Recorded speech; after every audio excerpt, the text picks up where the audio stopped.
નમસ્કાર દર્શક મિત્રો, બ્રેકિંગ ન્યૂઝમાં આપનું હાર્દિક સ્વાગત છે. આપ જોઈ રહ્યા છો ગુજરાત ન્યૂઝ 24. પાટણ જિલ્લાના સિદ્ધપુર તાલુકાના લવારા ગામ ખાતે યુવા 42 ક્ષત્રિય ઠાકોર સમાજનો દ્વિતીય સમૂહ લગ્ન સમારંભ યોજાયો હતો. આ સમૂહ લગ્નમાં 21 નવ દંપતીઓએ પ્રભુતામાં પગલાં પાડ્યા હતા. આ સમૂહ લગ્ન સમારોહમાં સિદ્ધપુરના ધારાસભ્ય બળવંતસિંહજી રાજપૂત, સામાજિક આગેવાન એવા બાપભાઈ ભરવાડ તેમજ સંતો, મહંતો અને સામાજિક આગેવાનોએ ઉપસ્થિત રહી નવ દંપતીઓને આશીર્વાદ આપ્યા હતા. આ પ્રસંગે સામાજિક આગેવાન એવા બાબાભાઈ ભરવાડે જણાવ્યું હતું કે વર્તમાન સમયમાં દરેક સમાજમાં સમૂહ લગ્ન થાય છે, તે સારી વાત છે. સમૂહ લગ્નથી ખોટા ખર્ચાઓથી દૂર થવાય છે અને પરિવાર તેમજ સમાજ ઉપર તેનું આર્થિક ભારણ પણ ઘટે છે. વિવિધ સમાજોમાં પોતાનું આર્થિક યોગદાન આપનાર બાબાભાઈ ભરવાડ આગામી સમયમાં રાજકારણમાં પ્રવેશવાની તૈયારી બતાવી છે. સમાજના ઉત્થાન માટે અને સરકારની કલ્યાણકારી યોજનાઓ છેવાડાના માણસ સુધી પહોંચાડી શકવા માટે રાજકારણ એક માધ્યમ હોવાનું જણાવી યુવાનોને રાજનીતિમાં ઝંપલાવવા પણ અપીલ કરી હતી. સાથે સાથે કુરિવાજોને તિલાંજલિ આપવા અને સમાજમાં શિક્ષણનો વ્યાપ વધારવા અને દીકરીઓને આગળ લાવવા બાબાભાઈ ભરવાડે આહવાન કર્યું હતું. તો સામાજિક આગેવાનોએ એમને જણાવ્યું હતું કે સામાજિક આગેવાનો જણાવશે એ સીટ ઉપરથી ચૂંટણી લડવાની તૈયારી પણ બાબાભાઈ ભરવાડે બતાવી છે. જે અમારી સદારામ સેવા સમિતિની ટીમ સાથે અમે 42 ગોળ સમાજમાં સિદ્ધપુરમાં લવારા ખાતે 21 દીકરીઓના સમૂહ લગ્ન હતા. એ સમૂહ લગ્નમાં નવ દંપતીને આશીર્વાદ આપવા આવ્યા છે. શું કહેવા માંગો છો સમૂહ લગ્ન વિશે?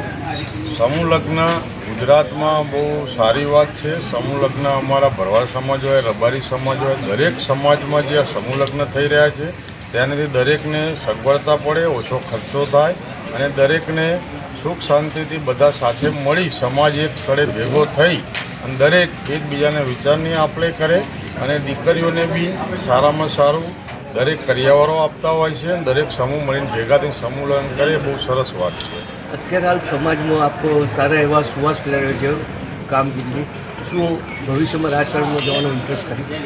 રાજકારણની વાત તમે જે કરી આપે પત્રકાર સાહેબે, તો રાજકારણમાં સમાજનો કોઈ એક વ્યક્તિ ઉત્થાન કરી ના શકે કે કોઈ બી સમાજના 5 વ્યક્તિ થઈને આગેવાનો ઉત્થાન ના કરી શકે. એટલે સમાજને શિક્ષણ થકી કે રોજગાર થકી જે બી કંઈ મળવું હોય, સમાજનું ઉત્થાન કરવું હોય તો જરૂર રાજકારણમાં જોડાવવું જોઈએ. હું યુવાનોને કહેવા માગું છું, દરેક યુવાનો રાજનીતિમાં જોડાઓ. રાજનીતિ એક બહુ સરસ વિષય છે. દરેક ગંદો વિષય વિચારતા છે, પણ જે જેના વિઝન હોય, પણ રાજકારણમાં જરૂર જઈશું, સરકારમાં જઈશું, સિસ્ટમમાં જઈશું. ભવિષ્યનું વિઝન શું છે નાના સમાજો સાથે રાખીને આપણે?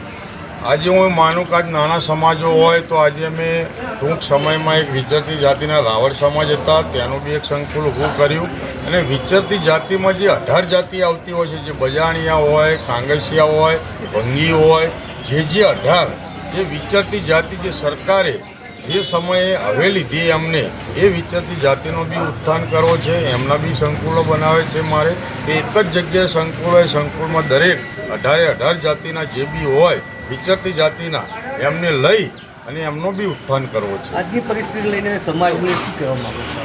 આજની પરિસ્થિતિમાં દરેક સમાજને એટલું જ કહેવા માંગીશ કે દરેક 100% શિક્ષણ લો. શિક્ષણ થકી જ આગળ વધશો. શિક્ષણ એક અમૂલ્ય અસ્ત્ર છે કે જેને જીવનમાં કાટ નહીં લાગે. હું સમાજને કહેવા માંગુ છું, શિક્ષણ હશે તો તમારે કઈ દિશામાં જવું, કઈ રીતિનીતિથી જવું, તમે કયું તમારું ઘર, તમારું પરિવાર, તમારો મોહલ્લો કે તમારું શહેર આગળ વધારી શકશો. શિક્ષણ થકી જ થવાનું છે અને હું શિક્ષણ માટે મોટામાં મોટો મેસેજ સમાજને આપું છું. કઈ વિધાનસભામાં ઈચ્છા છે આપની? વિધાનસભા આજ સુધી તો કોઈ નક્કી કરી નહીં, પણ જ્યારે બી અમારી ટીમ હોય, 42 ગોળ હોય, અમારા નવઘણજી ઠાકોર હોય, વિનયસિંહ સુરસર ઝાલા હોય, અમારા ડૉક્ટર સાહેબ હોય, જ્યારે 182માંથી આ લોકો મને એમ કહે છે કે અહીં આગળ તમારે લડવું છે તો અમે વિચારીને આગળ વિચારશું.